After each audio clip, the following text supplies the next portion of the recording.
Let's first begin with the objectives that we're going to cover during this video series. What we will be covering will be configuring a Cisco catalytic switch. During this video, we'll look at how to configure hostname. We'll go in and also look at password configurations for both the enabled and the secret password. Then we'll follow up by configuring our VTYs and line configurations, and then we'll enable port security. Alright, before we begin, let's go ahead and open up a hyper-terminal session to our Cisco router. First, we'll begin by going to the Start menu, go to Programs, Accessories, Communications, and then I've already got its hyper-terminal configuration figured here. So I'll just go ahead and click on that, and then I'll hit the Enter key.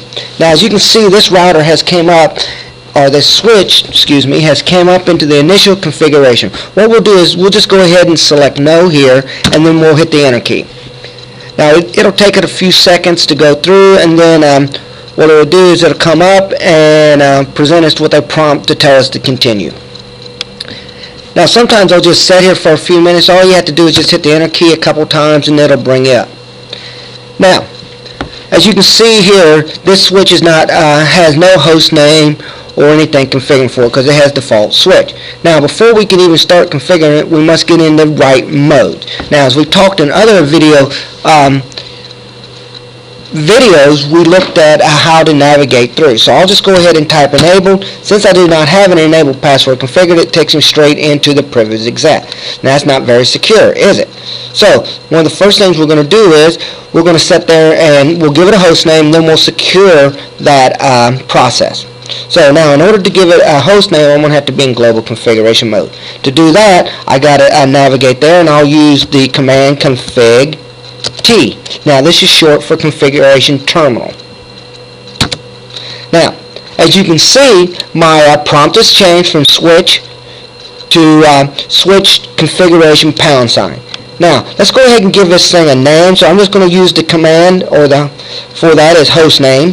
Yep. Gotta spell it right first. Hostname, and then we'll just call this 3CI training. Now, once you hit enter, you'll notice that the hostname immediately changed to the name that I typed in. For example, here we typed 3CI training. Now, the next step would be to configure the enabled and the enabled secret password. Now, to do the enabled secret, we'll just go enable secret, and then our password. For this example, we'll just use Cisco in here. Now, when we're using passwords, if we're going to use both the enabled password and the enabled secret, there's one thing you need to remember.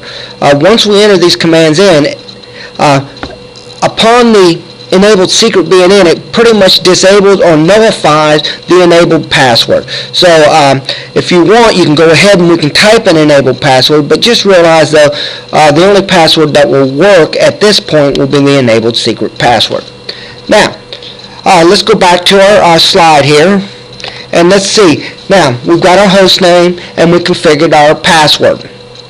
Now the next thing we're going to do is we're going to configure those VTYs and line console configuration. Now,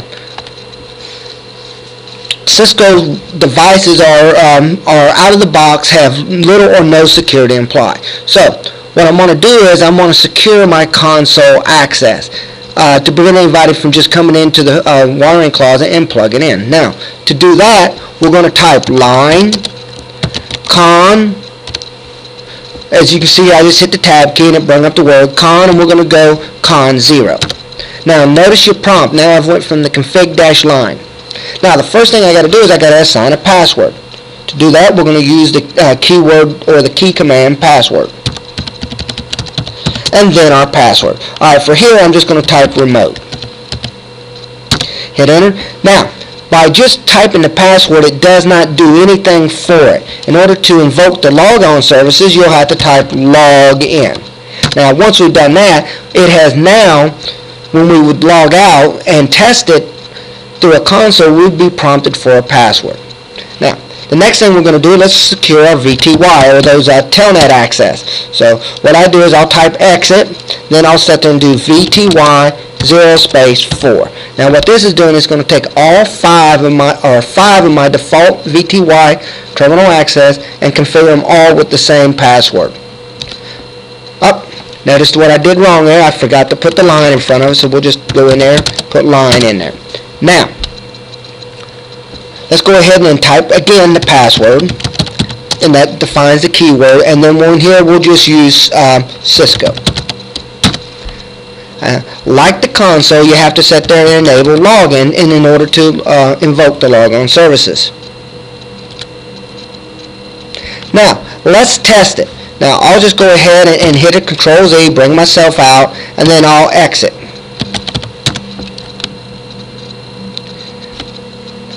I'll hit the enter key once, and then see it. Now, as you can see, it prompts me for a password. Now, for this one I used, if you'll notice, you won't see any passwords being typed in. Now, it brings you immediately to my user exec mode. Now, to go to the privileged exec mode, again, we'll type enable. And as you can see, it prompted me for a password. I'll put that password in, and now it brings me back to the privileged exec. At this point now, I've verified both my enabled secret and my LionCon0 password. So I'll just go ahead and save these configurations. The command we do that is copy, run, start. And what we're doing is we're copying running configuration to startup configuration. As you can see, we accept the default name, startup configuration. Next, now let's talk about port security. In here, when we're going to do port security, we're going to have to go to a particular interface. Now on a switch, again, I'll have to be in global configuration mode, so I'll do config T, and then I'm going to have to get into my specific port. So I'm going to use the keyword interface. Then I'm going to do, since these are fast Ethernet, FA 0/1. Now, this is going to bring me to the first port on the switch. Now, to enable port security, by default, this thing is set up to dynamically determine whether if this is an access port or a trunk. Well, in order to enable port security, we have to specifically assign this port a mode, and we have to say this mode is the access mode. So, to do that, we use the word switch port, and then we'll say mode access. Now, what this does is makes this port an access port. And if somebody tried to trunk this or put a connection from this switch to another switch, it would not form a trunk. Now, the next part of this is I'm going to have to do, I'm going to enable the switch port security. Now, that command is going to be switch port. And if we do a question mark, as you can see, port security. And now, we've got some additional commands that we can use on this. So I'll just hit the question mark. As you can see, I've got aging, how long it'll hold the MAC addresses. I can tell it to specify a specific MAC address. I can also define how many MAC addresses that will learn on this port using the max. By default, it's 1. And of course, the violation. And what happens when we do have someone with the incorrect MAC address, or somebody takes a hub and plugs in and has a whole bunch of devices in there. I can either tell it to shut it down, get a report, or error. So we'll have 3 options that we'll be able to use here. So what I'm going to do is I'm going to sit here and say max, and I'm going to say max of 2 MAC addresses. Now, also I'm going to set there and set a violation. So I'll just hit an up arrow and do violation, and in here you can see I can protect, restrict, or shut down. Well, I want to be very specific. If somebody does violate my security policy, I'm going to go ahead and shut it down. So we'll just do shut down. Now, the next thing I want to do, I may want to map a specific MAC address to this port. Now, the command to do that is going to be switch port, MAC address, port security. Got to spell it right first. MAC. Now, we've got a couple options here. I can put in the specific MAC address if you know it, and we can find that out by going to our computer and doing the, if it's a Windows computer, go ipconfig /all, and we can get the MAC address there. Or I can let it dynamically learn it by using the keyword sticky. Now what this means is, as soon as I plug a device into that port, it's going to automatically learn the MAC address of that device, and then it's going to input that into the configuration file. So I'm going to use this option here. So we'll just use the keyword sticky. So now, as you can see, I've enabled port security. I've put on here a max of a violation, a violation of shutdown. I've allowed it to learn 2 MAC addresses, and it's going to learn the first MAC address dynamically. And then the second one, if somebody was to plug in another one, it would learn it.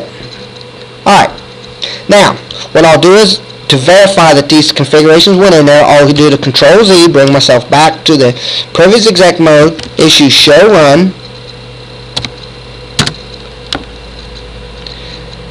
Now, as you can see on the first port, we've got switch port mode access, switch port security, switch port, sorry about that, and the switch port in there.